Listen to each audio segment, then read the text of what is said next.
Today's meeting of the General Affairs Council looked at the preparations for the Spring European Council, which will be taking place later this week on 20 and 21st March.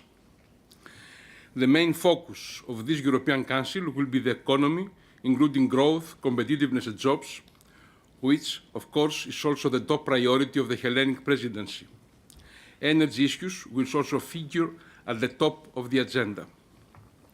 Enhancing industrial competitiveness as a precondition for economic growth and job creation is, as I said, a key priority for the Greek presidency and for all European societies at this time, just before the European elections.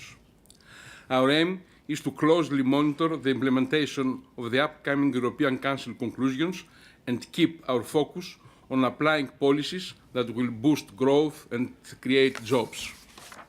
The upcoming European Council will also focus on energy and climate, two issues very much interlinked, given the role that energy issues can play in containing or accelerating climate change.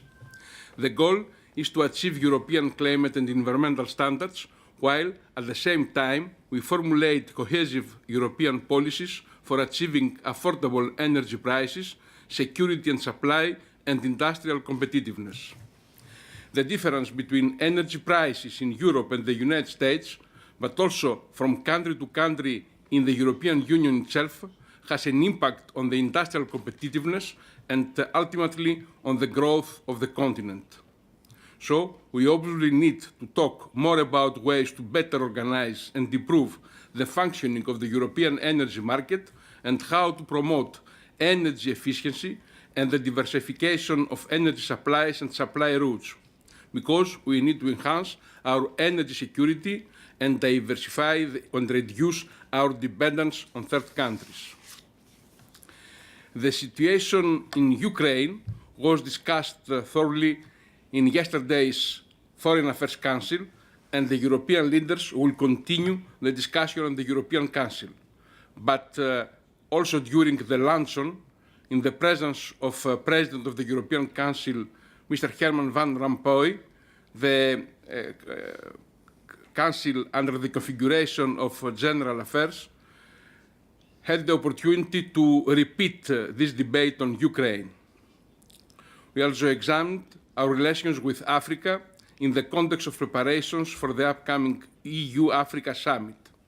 The Greek presidency places particular emphasis on the strengthening of EU cooperation with African states, not only on development and trade, but also on migration and safety issues, including maritime safety. At today's meeting, we took an in-depth look at the Presidency Synthesis Report on the discussion and key messages on the various Council configuration in the framework of the Annual Growth Survey and with regard to the 2014 European Semester process. The report provided us with a broad picture of the steps that need to be taken to implement the Europe 2020 strategy, highlighting the most crucial points with a focus on implementation, emerging results, and the areas where progress is lacking despite commitments at the EU level. And based on the draft conclusions the Council finalized today, the EU 28 heads of state and governments are expected to conclude the first phase of the European semester when they meet later this week. Institutional matters were also on the Council agenda today. Following the recent Commission communication on the rule of law, we had the first exchange of views on the fundamental values of the European Union in the interest of ensuring that they are effectively protected and respected within the Member States. Finally, during the luncheon with President Herman Van Rompuy, we had the opportunity on the one hand to review issues related to the preparation and agenda for the European Council, and on the other hand to have a very fruitful discussion of the principle of subsidiarity based on a presidency paper and following interventions made by individual member states at previous Council meetings. This is my statement and my briefing on the today General Affairs Council, and I am at your disposal for some questions. Thank you, Alexandre Mato, for the Spanish media Capital Radio. It's not a matter of the General Affairs Council, but I want to welcome Mr. Venizelos for the principal agreement between his country and the international lenders, and I would like to say his opinion about that. This staff-level agreement is a positive evolution. For us, the main issue is always to break this vicious circle about the capability and the willingness of Greece, of our society, of our people, to finalize the implementation of the adjustment program. We are now in position to present very impressive fiscal results. The primary surplus of Greece is the better worldwide, not only within the European Union and the Eurozone, but worldwide.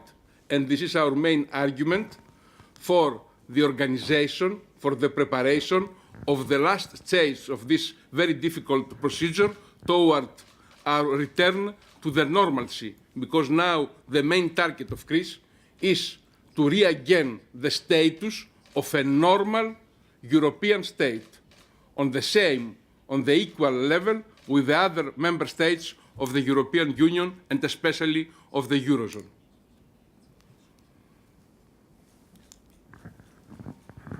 Thank you, George Foris from the Hungarian press.